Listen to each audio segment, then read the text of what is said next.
करबला जो वाक़ियो आ दर्द दुख जो दास्तां करबला जो वाक़ियो आ दर्द दुख जो दास्तां जंहिंमें जोधा पिणे विढ़िया जंहिंमें जोधा पिणे विढ़िया हुर मुजाहिद नौजवान करबला जो वाक़ियो आ दर्द दुख जो दास्तां करबला जो वाक़ियो आ दर्द दुख जो दास्तां जंहिंमें जोधा पिणे विढ़िया जंहिंमें जोधा पिणे विढ़िया हुर मुजाहिद नौजवान करबला जो वाक़ियो आ दर्द दुख जो दास्तां करबला जो वाक़ियो आ दर्द दुख जो दास्तां ख़त लिखा हा कूड़ा कूफिल इन कयो ही मकर नितन दोरा ज़ुल्म कन प्या हक़ सां खाधऊं टकर ख़त लिखा हा कूड़ा कूफिल इन कयो ही मकर नितन दोरा ज़ुल्म कन प्या हक़ सां खाधऊं टकर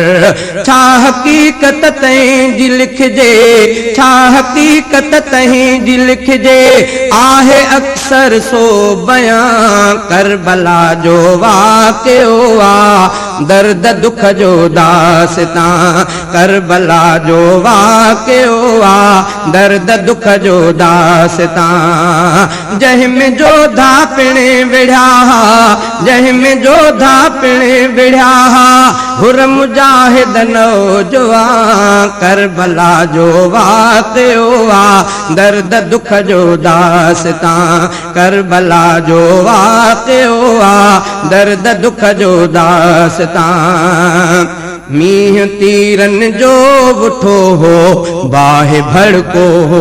ॾिनो सोहणे सैयद सिर ॾिनो ऐं ज़ालिमन खाना ॾिनो मींह तीरन जो उठो हो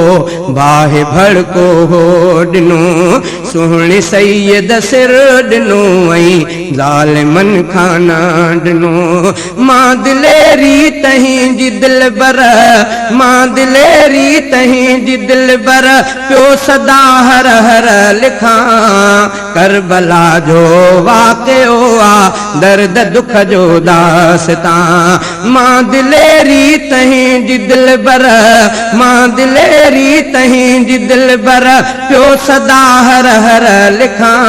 करबला जो वाक़ियो आ दर्द दुख जो दास्तां करबला जो वाक़ियो आ दर्द दुख जो दास्तां जंहिंमें जोधा पिणे विढ़िया जंहिंमें जोधा पिणे विढ़िया हुर मुजाहिद नौजवान करबला जो वाक़ियो आ दर्द दुख जो दास्तां करबला जो वाक़ियो आ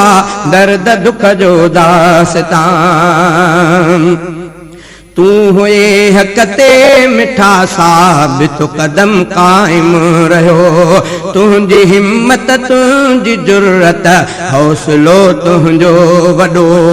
तू हुए हक़ ते मिठा साबित कदम कायम रहियो तुंहिंजी हिम्मत तुंहिंजी जुर्रत हौसलो तुंहिंजो वॾो तुंहिंजी हिम्मत तुंहिंजी जुर्रत हौसलो तुंहिंजो वॾो तूं जोधो जानी जोहर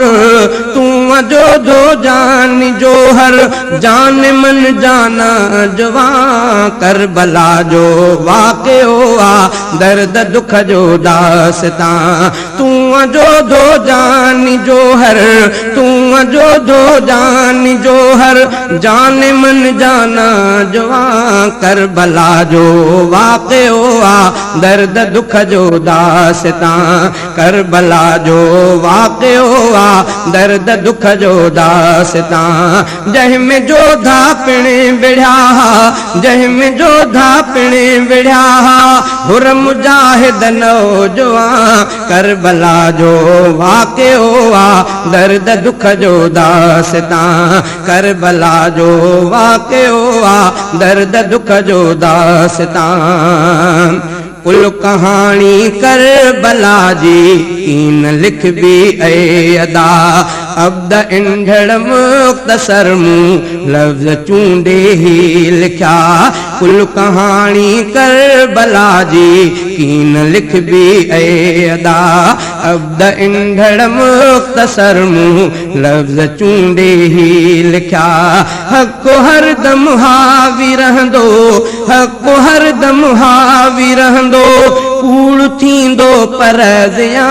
करबला जो वाक़ियो आ दर्द दुख जो दास्तां हक़ हरदम हावी रहंदो हक़ हरदम हावी रहंदो कूड़ थींदो पर ज़िया